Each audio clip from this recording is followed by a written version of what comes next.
এবার ফারাক্কায় 109 গেট খুলল ভারত। ভারতের বিহার, ঝাড়খণ্ডে বন্যার কারণে পানির চাপ বাড়ায় ফারাক্কা ব্যারেজের 109টি গেট খুলে দিয়েছে ভারত। আজ সোমবার একদিনে বাংলাদেশের দিকে ছাড়া হয়েছে 11 লাখ কিউসেক পানি।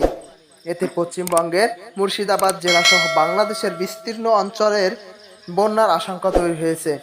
বাংলাদেশকে বন্যা পরিস্থিতি ও পাহাড়ি ঢলের বিষয়ে অবহিত করা হয়েছে।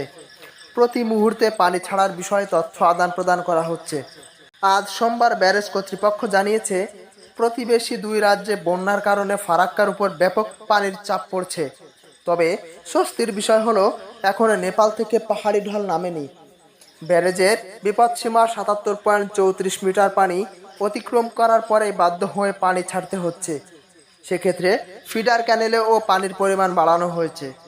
ফারাক্কা ব্যারেজে পানির বিপদসীমা 22.25 মিটার, সতর্ক সীমা 21.25 মিটার। ফারাক্কা ব্যারেজের জেনারেল ম্যানেজার আর দেশপান্ডে বলেন, ফারাক্কা ব্যারেজ কর্তৃপক্ষ সবসময় অ্যালার্ট রয়েছে। প্রতি মুহূর্তে নজরদারি চালানো হচ্ছে। খুব কম সময়ের মধ্যে যেভাবে পানির চাপ তৈরি হয়েছে, তাতে 109টি গেটের সবকটি খুলে না দিলে ব্যারেজের উপর বড়সড় চাপ তৈরি হচ্ছিল। বড় ক্ষতি হয়ে যেতে পারত। আপাতত ফিডার ক্যানেলে 40,000 কিউসেক ও ডাউন স্ট্রিমে 11 লাখ কিউসেক পানি ছাড়া হয়েছে। ফারাক্কা থেকে পানি ছাড়ার ফলে ফারাক্কার আশপাশের গ্রাম প্রচুর পরিমাণে পানি ঢুকছে, ফলে বন্যা পরিস্থিতির সৃষ্টি হয়েছে।